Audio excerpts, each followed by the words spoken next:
I figured out that the most valuable business that I will ever own, ever operate, ever even get to be a part of was the one I was going home to, not the one I was going to. And when my family became my most valuable business, that's when I had the purpose and the passion, and I became the father and the husband that I was supposed to be. Hey friends, welcome to Go for 10. Our goal with this show and company is to bring you the actionable knowledge, the how-tos, so that you can take action and have faster success and happiness in your life and business. We are confident that what we share works because we only interview the people who have actually done it, since the fastest way for you to get to the next level in your personal and professional life is to follow the people who have been there and done it. Our expert guests fearlessly challenge the status quo and outdated paradigms to achieve results that are way beyond the average. So stay tuned to today's episode if you want to go for 10 in leadership and mentorship at home and parenting. Great. Our guest today has introduced the President of the United States and the First Lady on national TV. He's headed up marketing for one of the largest newspapers in the US and currently serves as the Executive Vice President of Zig Ziglar Incorporated, one of the best known brands in the motivation and sales marketplace. Despite this amazing success, he says that his most important job is serving as the CEO of the most valuable business on the planet, his family. His mission is to inspire, educate, train, and coach busy executives and professionals of all backgrounds on how to win at home like they do at work. I've worked with him personally, so I can tell you he's an absolutely genuine guy who really cares. Okay, so welcome the co-author of Mentor to Millions, Mr. Mark Timm. Hey, thanks for having me. So excited to be here. That was an awesome introduction. Thank you very much. And I'm just ready to roll up my sleeves and let's help some people today. Absolutely, Mark. And one of the ways that definitely helps people is around the concept of mentorship. And you said in your book that you co-authored with one of the original sharks from Shark Tank, Mr. Kevin Harrington, Mentor to Millions. And in that book, you said everyone should have a mentor. So can you elaborate and explain to our audience why they should have a mentor? You see, I believe in Go for 10, that the people that are listening right now have a product, a purpose, or a passion that the world needs. And the one thing that Kevin and I figured out, the secret of real success, the haves versus the have-nots, is the haves all have mentors. And the quickest way to get your product, your purpose, or your passion to the world is through mentorship. You see, the thing about mentorship is that it's exponential. It's not you plus a mentor, it's you times all the wisdom and all the awesomeness that mentor has that can bring to the table. And it exponentially takes your product, purpose, or passion and blows it up in a way that can get it to the world. So I believe that if you're out there and you are going to impact the world, and by the way, the book you referenced, Mentor to Millions, this is not about millions of dollars. This is about millions of people impacted, because we really believe that is the genesis for legacy and greatness is impact. And so if you want to impact millions of people, you need a mentor, but I will also tell you, you need to be a mentor. So I can unpack that. We've got a formula that we go through in the book, but everyone needs mentors. And I believe everyone needs to be a mentor in their lifetime.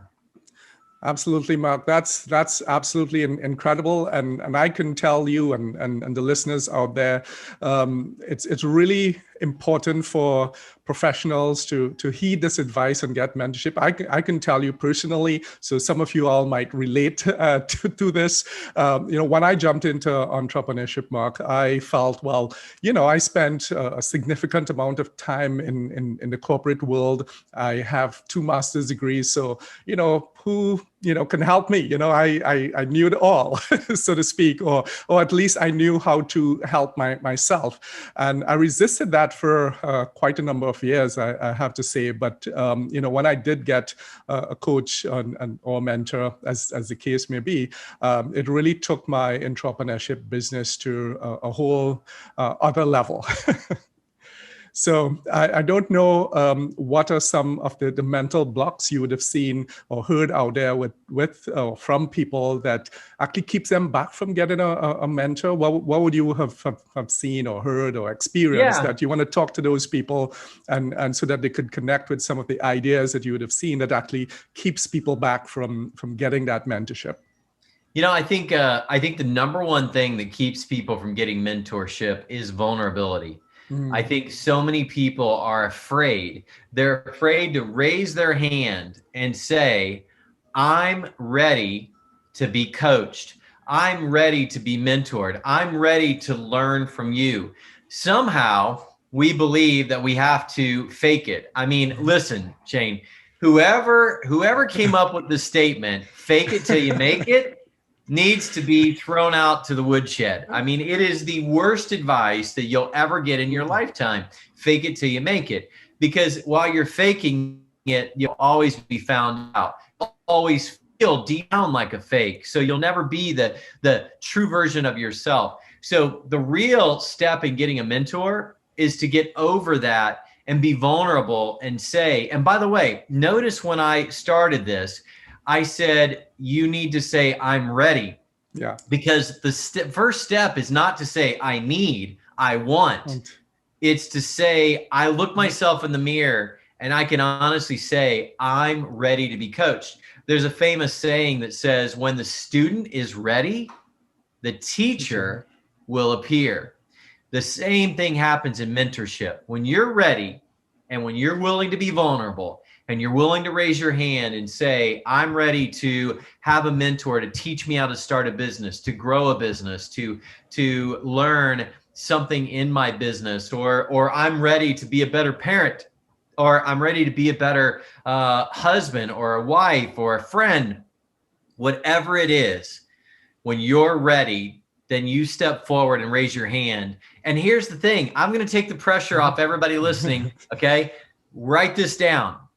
I believe you already know everybody that you need to know to accomplish everything that you're supposed to accomplish in life. Yeah. The question is, do you have the courage? Do you have the confidence? Do you have the vulnerability to ask? Yeah. Ask for that mentorship. Ask for that coaching and that teaching. That's what will define whether or not you impact millions in your lifetime. Absolutely, Mark. That's such great advice. And, I think this week alone, I would have gotten quite a few emails and people reaching out and said, let me know about your coaching. I think I need some coaching. Let's talk. So I really want to applaud those people who, reached out and are reaching out. Doesn't have to be me. There are tons of good coaches and mentors out there. But as we're on the topic, Mark, you mentioned mentorship and we mentioned coaching. If you could clear up, for our viewers and listeners, what's really the difference in your mind between a coach and a mentor? In my mind, a coach and a mentor can be separated. I believe that in most cases, we pay our coaches. Now, we pay them with monetary, or we pay them with other services, or we are involved in a mastermind or an organization where we've paid to be a part of it. That is typically what I consider to be coaching. Mentorship is a little different. Mentorship is usually a relationship that you have that's based on a formula of know, like, and trust. I know this person. I really know them. I like them and I trust them. And so oftentimes our mentors can be somebody close to us, or it can be somebody that we know that knows somebody that will mentor us. And so I'm not saying that a mentorship relationship can't be paid. Okay. I just typically separate that coaches are typically paid in some form or fashion, and mentors are typically put in your life for a period of time to teach and give wisdom to you in a specific area that you need help. So that's kind of how I separate the two. And you have a coach as long as you're in that engagement, and you have a mentor, as long as you are reciprocating. And the goal of every mentor is that their mentee outgrows them so that they can mentor other people. Okay. So is it important or even critical, Mark, for that mentor that we choose? And I know you have a process, a three-step process in terms of choosing the right mentor, and we'll get into that in a minute. But is it important that that person has the experience in the thing that you want to help at, and actually have real experience as compared to coaching, maybe where they might be general and they take you through a process, and that's what they said, coach doesn't necessarily need to be very specific, although there are coaches who are. But do you also think that's one of the critical differences with a mentor, or attributes of a mentor?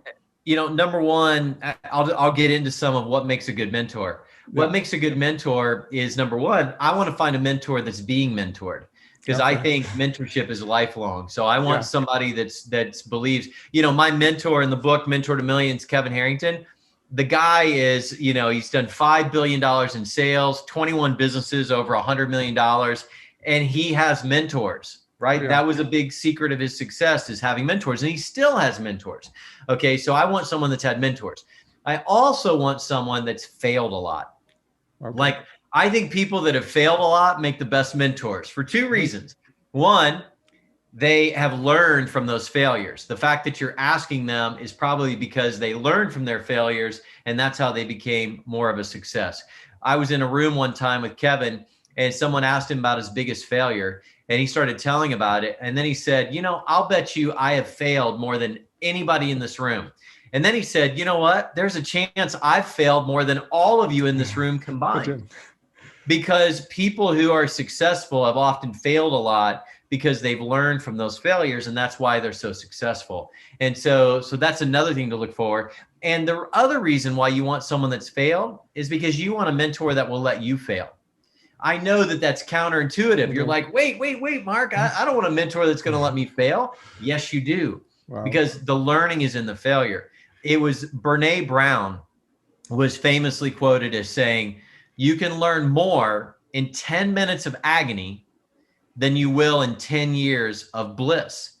So, I know we're going to talk about parenting in a little bit, but parents make this mistake all the time. They don't want their kids to fail, but they don't realize they're robbing them of the learning that happens under their roof in their environment, where they can kind of control that. And then they go out in the real world and they fail like crazy, and there's nobody there to pick them up and dust them off and say, oh, it'll be okay, don't worry. Well, the real world, it's not always okay. You want to fail when you can be picked up by a mentor. And that's why you want a mentor that will let you fail, so that they can teach you and help you learn through failure. So there's lots of things that you can put in there as to how to select a good mentor. Okay. And you have in the book 3 steps. You want to share with those quickly? Yeah. I mean, definitely if you're looking on, you want to, get a copy of Mentor to Millions, but definitely Mark is going to share those 3 steps with you here now. Yeah. I mean, we don't have enough time to unpack everything in this book. So you definitely want to go out and get your own copy of Mentor to Millions. That's for sure. But okay, here's the 3-step process. And it's not really a 3-step process to get a mentor. It is the 3-step process to maximize mentorship. And step number 1 is you have to get the right mentor. And we've been talking about that. You can't just pick someone that you think, oh, if I was mentored by this person, I'd be successful. But in the end, you don't like them. And they don't like you. It's not going to work. Okay. So you've got to find someone that matches up, that's in the area that you need mentorship, that you like, that that you trust. And by the way, trust is so important. I mean, you're not going to do what your mentor says if you don't trust them. So step number 1 is you must get the right mentor. Now, once you've got the right mentor, step number 2 is you have to be that mentor's best student. You have to be the best student of that mentor, because there is the biggest pet peeve of every mentor is they spend time and teach their mentee, and then the mentee doesn't do anything with it. Wow. And the next time they meet with them, they're like, oh, I got busy. My dog ate my homework and I don't remember what I was supposed to do. And tell me again and I'll do it next time. Yeah. That mentor is done. Okay. Over, especially if they're a good mentor. So you want to be their best student. And then the third thing you want to do is you then have to take everything you've learned and you have to teach other people. Now, I'm gonna give an example. Okay, I'm looking out a window right now and I see a brick wall. Brick walls represent strength. We build houses, we build buildings out of brick walls. They're strong, they're sturdy. So I want you to think of mentorship like this. The mentor has the bricks. So as the best student, your job is to collect those bricks. You got to get bricks from them. In meeting with them, you collect the bricks. But then the bricks, if you just stack them up, anyone can knock them down. Yeah. What makes a brick wall strong is the concrete mortar in between the bricks. That's what pulls it all together. That's what ties it all together. So the mentor gives you the bricks. You become their best student and collect those bricks. But then how you make it absolutely stick is you start teaching other people. When you teach other people what you've learned, that's the concrete, that's the mortar, that's what takes those bricks and turns it into a brick wall that you can build a business on, a house on, a family on, that you can build your life on it. But so many people, fortunately, are collectors. They just go out and they collect a lot of bricks. Okay. And they don't do anything with them. They don't teach anybody else. And therefore, they can't build anything on that wisdom. So that's the 3-step formula. That's the word picture for how mentorship should work if you're going to be a mentor to millions. Wow, that's amazing, Mark. I've never heard it put that way, and yeah, that's intriguing and makes a lot of sense in terms of teaching other people. Any other advice on how to be a good mentee? Mm-hmm. Well, I mean, being a good mentee is one more thing I would say is that oftentimes you're going to get advice from your mentor that you don't agree with or you don't understand. And my advice is act now. Implement it right away. Sometimes you don't need to understand it. Sometimes you don't need to agree with it. But what you do need to do is act on it right away. Take whatever advice they give you and act on it. Do it. Follow up. Implement. And if it doesn't work, then you come back and say, I did what you asked me to do, but this didn't work. Now you've got a place to grow from. Now you've got a point to grow. Now, I will tell you that people ask me all the time, how do you get a mentor like Kevin Harrington? How do you get somebody that's famous or, that's really busy? And my pitch to Kevin was, hey, look, I know you're extremely busy. Like, I've never seen someone busier than you. Yeah. So if you will mentor me, I will commit to, number one, valuing your time. I will make sure that this is easy for you and that your time is always valued. And I will become your best student. And to this day, years later, I've been on podcasts, I've been on Clubhouse, I've been all over the place with Kevin. And he says, without a doubt, Mark Timm was my best student I've ever mentored. Well, that's because I committed to being his best student. I did what I needed to do to become his best student. And therefore, he found time for me. He was calling me. And so, mentors want to help mentees that are implementing, that are doing what they say they're going to do. You can't believe how rare it is for that to happen. So you want a mentor that is busy, that's successful. That's what you have to do, is value their time, implement, be their best student, and they'll find more time for you. Yeah, absolutely, Mark. And, having someone like Kevin as your mentor, what would you say that were your biggest gains, or what you learned from having him as a mentor that you could share with us today? Probably top 3 things that so to mind. I think one of the things, and I used it today, is this concept of a dream team. He's a big one on Dream Team, and what he taught me was this: we as entrepreneurs, we often hire who we can afford. What a great concept, right? Wow. But it's a wrong concept, because when you hire who you can afford, you're basically hiring in the rear view mirror. Mm. So what I mean by that is that if you've already done $500,000 in business and you hire a CFO based on what a $500,000 business can do, you're not going to get to $1 million. Wow. Okay. Yeah. Because you hired who you could afford. He told me one time, I would rather have a CFO that I'd rather have 10 hours a week of a CFO that could do $100 million a year versus 110 hours of a week of a CFO that could do $1 million a year. Wow. Because it doesn't matter how much time they give me, if they don't have the capacity or the Wow. experience to get me to $100 million, then 110 hours, it doesn't matter. So hire your dream team. Make sure you put a team together that can get you where you need to go, not keep you where you've already been. So that's number one. Number two, he taught me the concept of a fair deal. Now, you may have heard this before, but I'm going to give it to you in a way that I'd never heard. And that is, we as entrepreneurs, we're wired to get the best deal. We brag about it. You get a good deal on a car, you're telling your buddies, you're bragging about it, you're telling your wife, your girlfriend, whatever. You got a good deal. Man, I got a good deal. You're so proud of yourself. I got a good deal. But getting a good deal is one of the reasons why businesses don't scale. Okay. Because if you get a good deal as an entrepreneur, chances are the other person did not. Yeah. And so there's a big difference between a good deal and a fair deal. A fair deal means neither one of you got a good deal, but both of you got a fair deal. That's so much harder to do. We're not wired that way. It means that if you could get a product for 50 cents cheaper, that's a good deal. Yeah.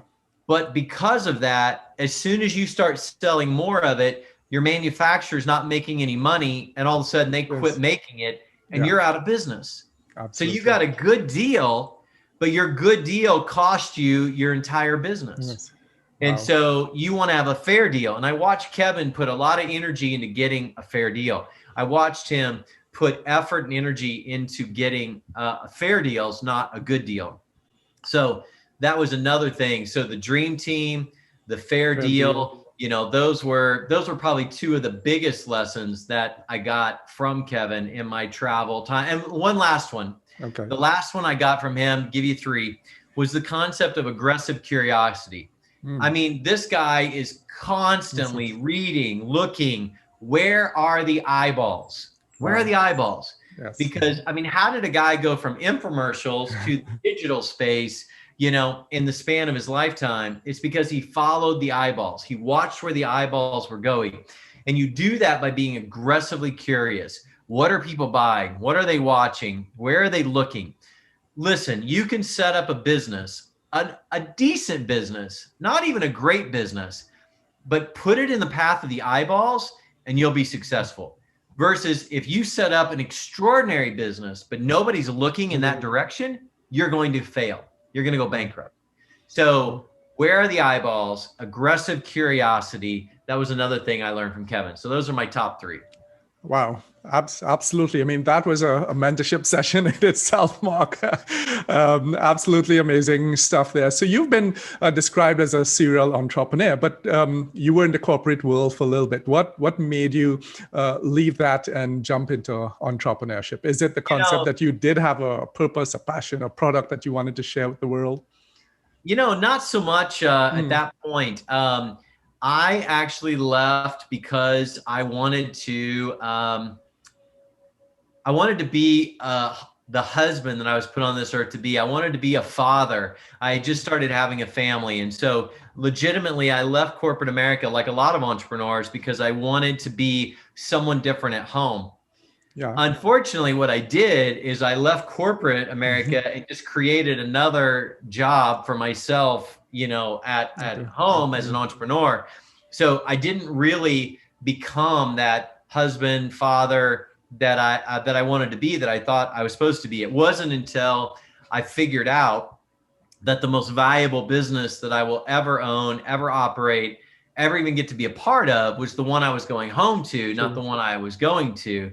And when my family became my most valuable business, that's when I had the purpose and the passion, and I became the father and the husband that I was supposed to be. But I left corporate America for personal family reasons to be an entrepreneur. It wasn't a product. It wasn't a purpose. I guess you could say it was a passion and a purpose, but it wasn't for the world. It was for my family.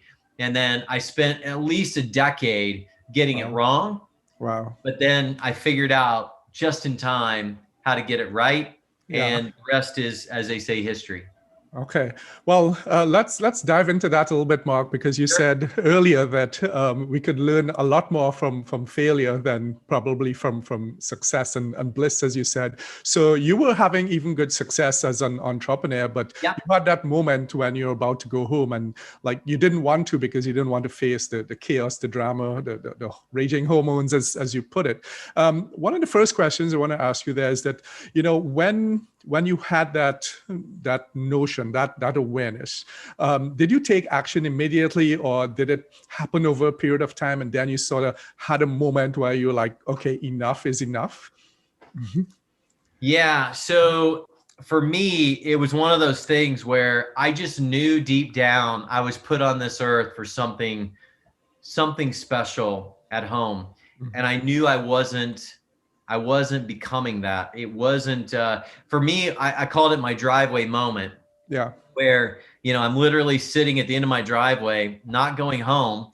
And the reasons for not going home should have been I failed at something, I lost a lot of money, heck, I went bankrupt, whatever. But the reason I didn't want to go home that day is because I literally had one of the best days of my life. Like everything had gone well. I had a big sale, you know, just 100 decisions with confidence and clarity. And I didn't want to go home because I was going to get hit with that chaos and confusion that we talked about.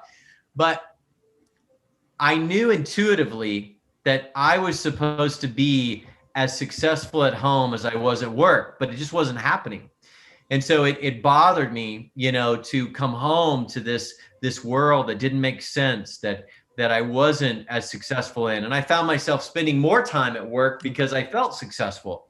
And so it was that driveway moment that changed everything for me. But I know the feeling existed for a long time. I mean, if you're listening out there and you know that you're capable of more at home, you know that you should be winning at home, then you know what I'm talking about. And so, and it changed when my family became my most valuable business, when I started running my family as a business, when I actually, it's crazy, but it's true. I legally incorporated my family. Timm LLC is a legal corporation. And I started running my family like a business. I started having shareholder meetings and talking about enterprise value and bottom line. And we have a family logo and a family mission statement. Everything I did in business, I started doing at home, and it worked. It connected those two worlds. It took a world that made sense to me and connected to a world that I was, you know, insanely passionate about.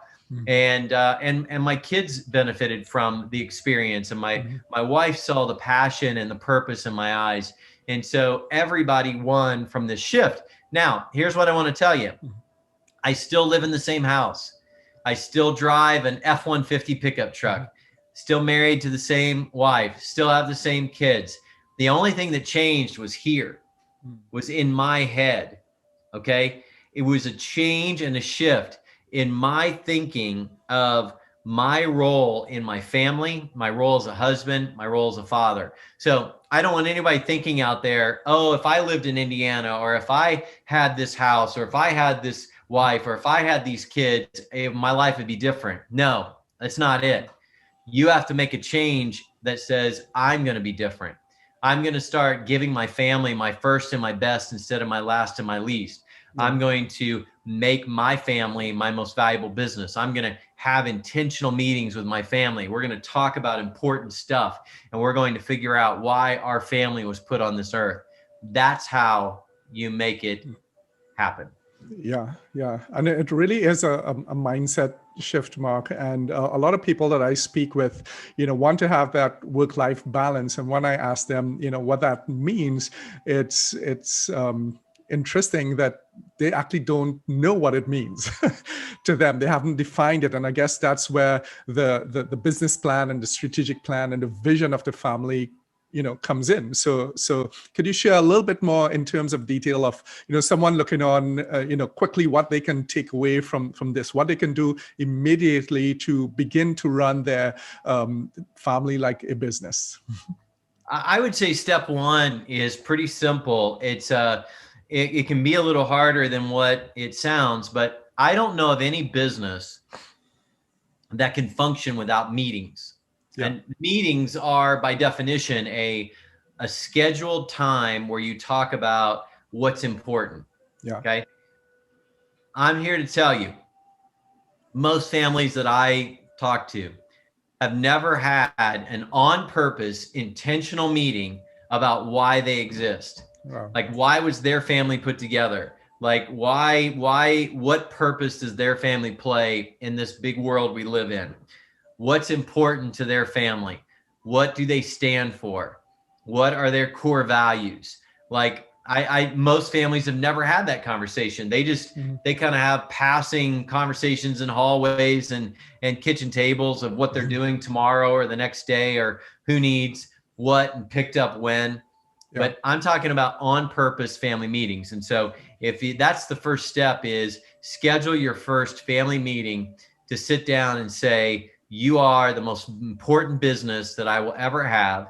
And I want to start acting as the CEO of the most valuable business in the world. And I need your help. We need to do this together. And we're going to meet. Our family did it every Sunday night. We met Sunday nights before the week started. We had our shareholder meetings. And the cool thing about those meetings is it gave everybody a voice and a vote. And when they figured out they had a voice and a vote, it mattered. Yeah. And they mattered. And things started to really take a different turn in our family, and we were never the same after that. Okay. So I would say that's the first thing. And I'll tell you this, we'll put it in the show notes, but I've got, I think it's marktimm.com/gift. And my team has put together a link that will give you a family meeting guide, so that if you want a family meeting guide, if you want to know how to conduct your first family meeting, I wrote a little ebook on a family meeting guide that you can download, and it'll help you walk through it, because you want to do it right. You want to make it fun. Learn from my mistakes. I mean, I got it wrong before I got it right, so you don't have to. Absolutely, guys. And I believe on your website you have some other resources that they can also get to help in managing the family as a business. Yeah. So we'll definitely put that into the show notes. There's another ebook on my website called "Win at Home Like You Win at Work," and that's a great that's a great beginner's guide on how you can start this journey at home. Okay. Absolutely. So I know you just said, everyone had a voice, and your family, everyone is pretty large compared to many other families today. It's 6, isn't it? Yeah, 3 boys, 3 girls. So it was so critical, because some of the kids just, they didn't speak up a lot, but in the family meetings, they knew they had a voice and their vote mattered. And so they mattered. And we were able to do some cool stuff in there. Like you got rewarded in our family meetings because you saw someone else do something good, not because you did something good.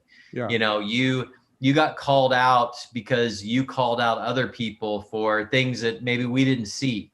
Yeah. And so, so it just gave a great safe place to grow and become the family that we were supposed to be. Absolutely. I think what you're doing is absolutely amazing, Mark. And I'm saying that because, yesterday I had a meeting with one of my clients, and we're talking about getting to, the root cause of what has a lot of people in their adult life, stuck or, without direction. And I would say 90% of the times boil down to the experience that they have with their parents.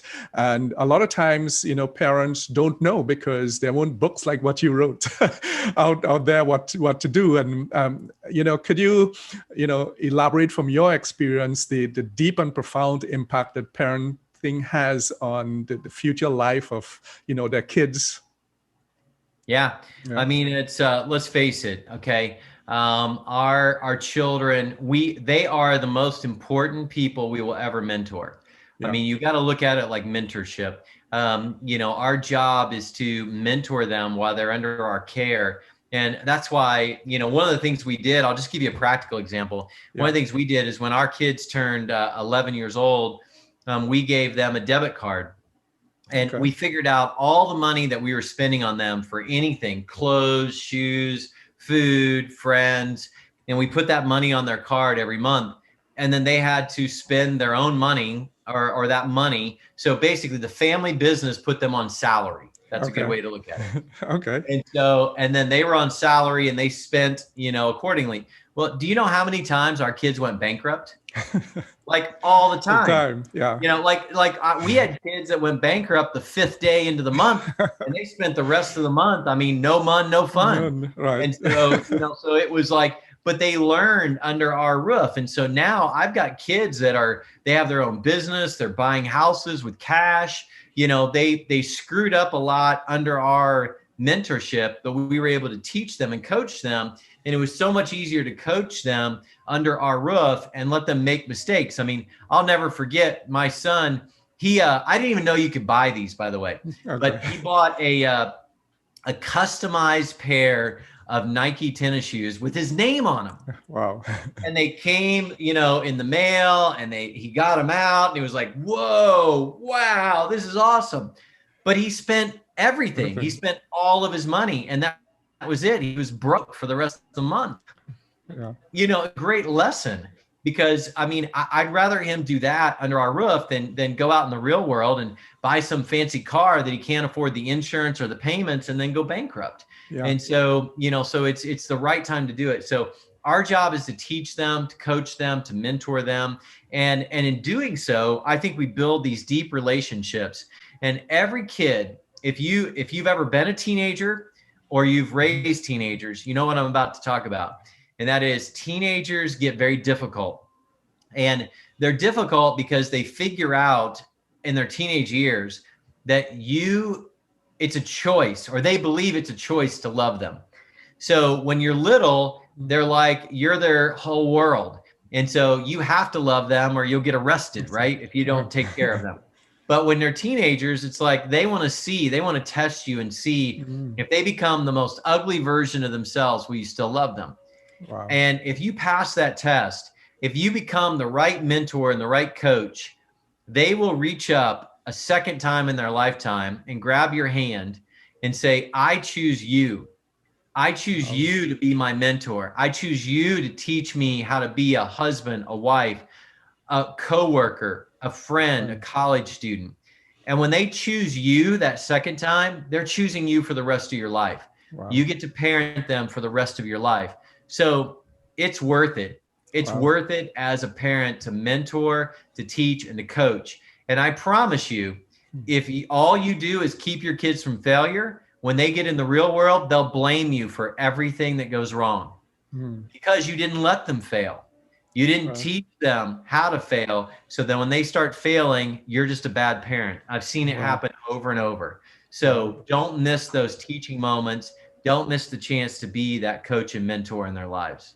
Wow, Mark, I'm literally getting goosebumps with that because, I'm a avid reader, listener, podcast, whatever. And I've never really, put it that way in terms of understanding the teenager and their teenage behavior and what it is that they're exactly trying to say and test. I mean, and let me tell you something else. Yeah. Okay? This is the riveting part. Yeah. Is that if you don't pass that test, they'll choose someone else. They will choose someone to lead them into adulthood. Wow. The question is, are they going to choose you? Wow. This is going to be valuable forever. I mean, one of the ideas behind the show is that, this is how we're going to help people to leave a legacy, by hopefully keeping up these shows forever on YouTube and the different, channels that we have there. And that's critical, Mark. One of the things, my hypothesis, so to speak, in terms of why parents don't allow their kids to fail and put so much pressure on them is that they are trying to live vicariously through their kids because of their own failures. And what do you think about that? And how do you see, mentorship from a parenting point of view and saying, yeah, I'm ready to get mentorship to be a better parent? I know that's a double barrel question, but yeah, it is. It is. I mean, I understand, parents are like, well, I had this failure. I had this thing happen to me, so I don't want my kids to fail. But the truth is that your kids are going to fail.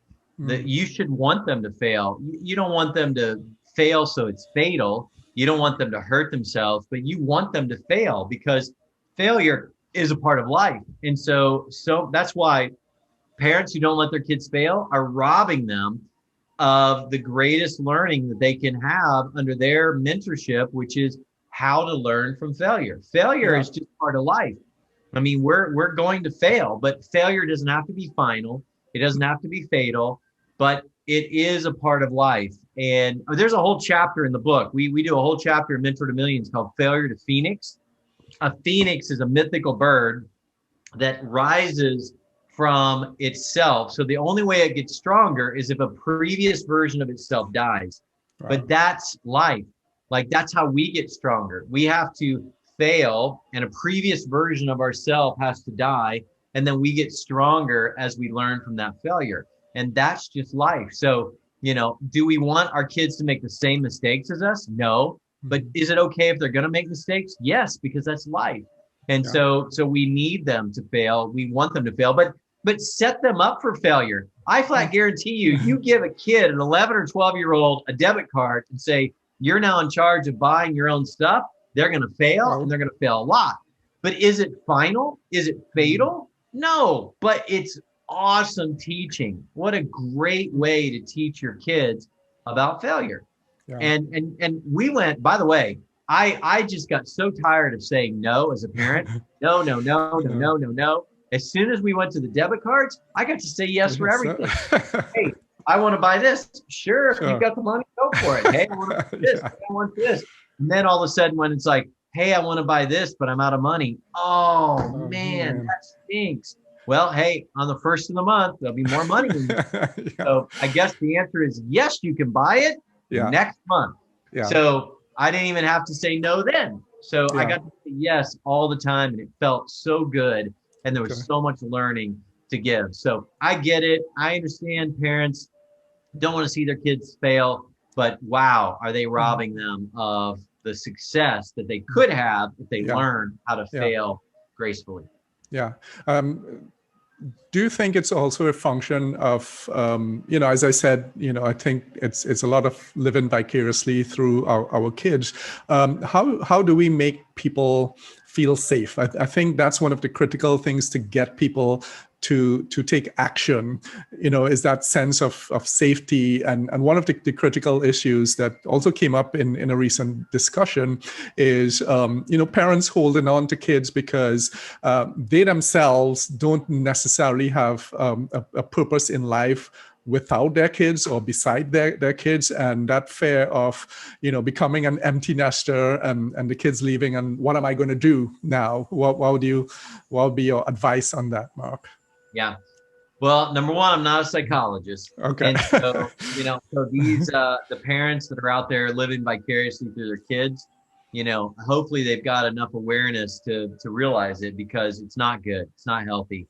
And it's really unhealthy for them as parents and unhealthy for the kids. I can say that. And I can say it because I got it wrong. I mean, I preface this by saying I've gotten this wrong longer than I've gotten it right. I just got it right in just the right time, so that it had the impact that it needed to have on my family. But I did get it wrong for a very long time. But I'm just going to go out there and say, hey, look, the best thing you can do as a parent is have mentors. Okay. Be listening to podcasts on parenting. Dr. Meg Meeker is a dear friend of mine. and that's Meg, Meeker. She does some amazing parenting podcasts and a Okay. parenting blog.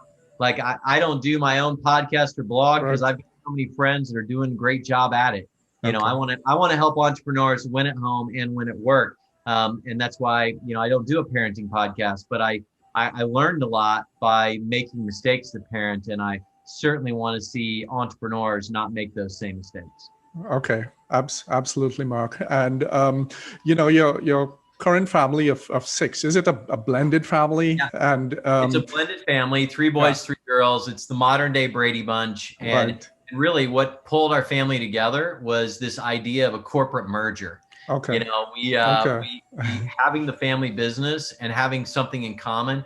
It wasn't his or hers or theirs Mm, or that. It was ours. Like when we became a family business, that's when our family really came together. So it was kind of the ultimate blend, and that it okay. didn't matter what my wife said or what I said until we had a family business that was, equal shareholders and everybody had a stake in it and a say in it and a voice and a vote. That's when we really blended.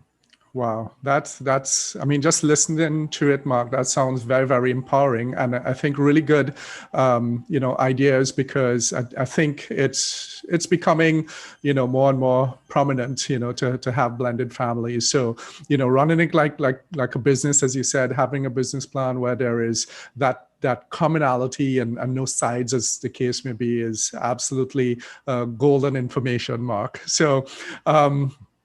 I think that's about my list of questions and ideas that I wanted to get from you. But where just a couple more? Where can people find you and more information? And also, where's the book available? Yeah, so the book is available anywhere books are sold. Amazon's Okay. probably the easiest place. It's called Mentor to Millions. Yeah. And so that's where you go for the book.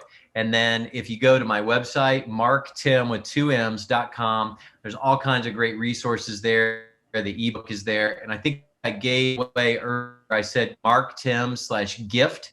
Yeah. And there's some free resources that may not even be on the website. And so I want to make sure everybody has all the resources they need to win at home like you win at work. Absolutely, Mark. And I think today was just absolutely priceless, Mark. Some nuggets that and some perspectives I've never heard in my life, but I also think they can be quite enduring and going to serve all the listeners and all the people who decide to get the book for a long, long time, because that's truly where our happiness would lie. So thanks for all the great work that you're doing and the time that you shared with us today. Right. You're welcome. Appreciate you. Okay.